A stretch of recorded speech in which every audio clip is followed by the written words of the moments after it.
Violência sexual tem direito a atendimento obrigatório e gratuito no minuto seguinte à agressão?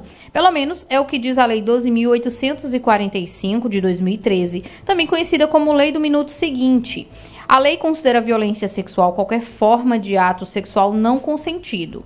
E agora, eu vou conversar com o professor de Direito da Uninassal Caruaru, André Martins, para entender um pouco mais como acontece esse atendimento, e o que a lei garante. Bom dia, professor. Seja bem-vindo aqui à Rádio Cidade e ao Jornal. Bom dia, minha querida. Tudo bem? Bom dia aos ouvintes.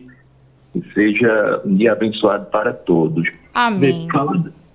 Falar dessa legislação é falar, sobretudo, antes de mais nada, de um problema social pesado que nós temos no Brasil.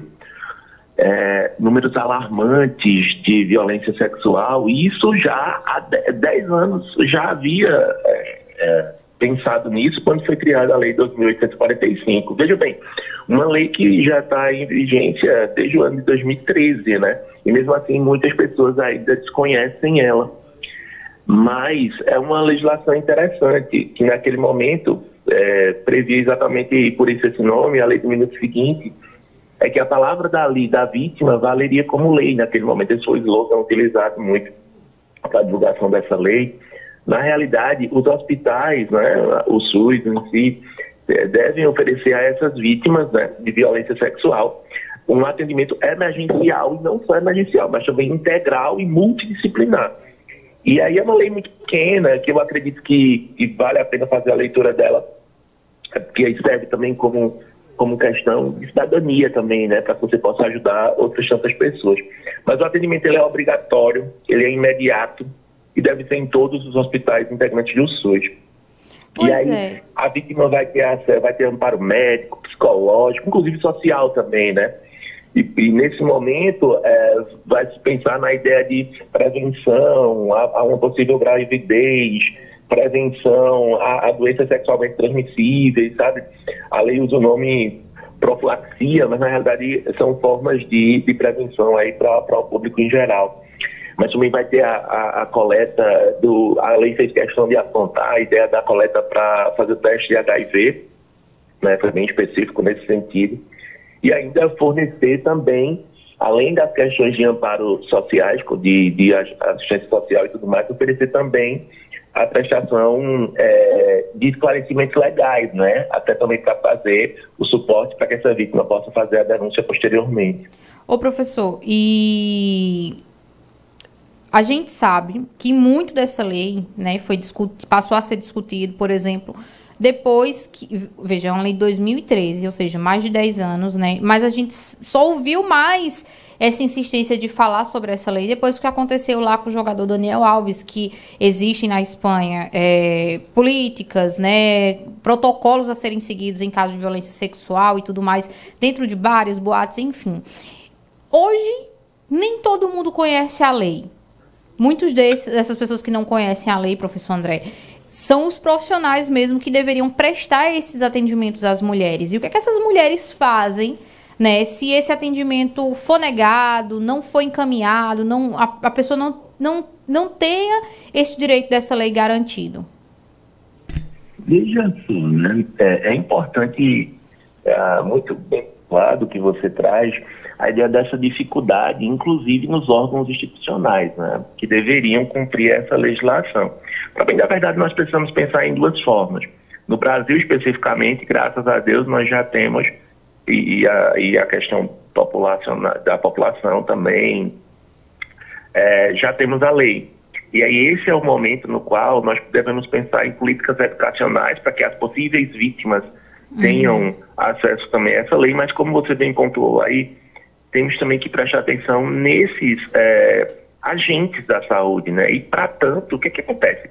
Caso seja negado esse direito, você pode sim acionar as medidas legais cabíveis. Por exemplo, como nós estamos falando de órgãos públicos, a lei de improbidade administrativa que está aí, e tantas outras, as próprias, mas na prática as próprias ouvidorias das prefeituras, dos hospitais, as controladorias que vão ter, todas as prefeituras via de regra, e o Estado também tem também ouvidoria que eles podem fazer essa denúncia. O Ministério Público está aí também para atuar nesse sentido, de forma que esses agentes que não cumpram essa legislação sejam devidamente penalizados e responsabilizados.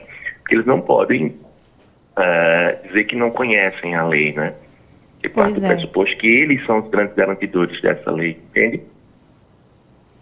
Doutor André, professor André, para a gente finalizar, né, o senhor acredita que essa lei precisaria passar por mais um aprimoramento, que ela tenha um complemento, algo do tipo, para que outros direitos para essas vítimas de violência sexual, física e tudo mais possam ter outros direitos garantidos?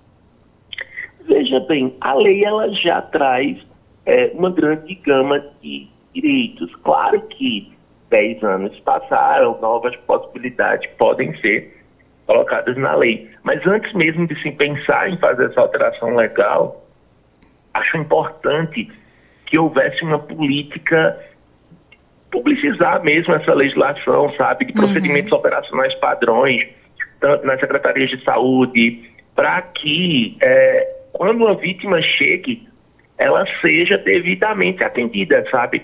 Acho que parte muito mais da ideia do viés educacional para o público em geral e da ideia do controle mais pesado desses órgãos para que essa lei seja concretizada. É da dignidade que nós estamos falando, é da dignidade humana, é de trazer o acalento necessário para essas vítimas que sofrem tanto nesse momento, sabe? Eu acho que antes de se pensar em alterações, nós temos que pensar em procurar que legitimado esse direito já está. Nós temos que procurar formas de efetivá-lo. E como você bem trouxe, você traz as vozes das ruas, as vozes geral da sociedade, vê que existe ainda uma barreira desses institutos, esses instrumentos de concretização de direitos, que no caso são os hospitais e os agentes que trabalham dele, tem uma certa dificuldade de cumprir essa lei, né? E aí, vai muito nesse sentido, sabe? Vamos aumentar, e muito importante esse papel de vocês, aumentando a publicidade para essa legislação, né? Para que mais gente se toque e que é necessário pensar nessa, usando um termo que quem está em casa vai conhecer bem, dessa mazela, né? Que é a violência sexual no Brasil. Perfeito. Professor, eu quero agradecer sua participação aqui com a gente, né? Torcer para que as pessoas possam tomar cada vez mais conhecimento dos seus direitos, né? E a gente veja aí cada vez menos casos como esse que precisem desse tipo de atendimento para mulheres. Muito obrigada e até a próxima. Até, minha querida. Deus abençoe a você e a todos os ouvintes. A gente conversou com o professor de Direito da Uninasal Caruaru, André Martins, falando sobre a lei do minuto seguinte, que é a Lei 12.845/2013, para quem quiser pesquisar mais e se informar sobre essa lei do minuto seguinte. Vamos para o intervalo? No próximo bloco a gente conversa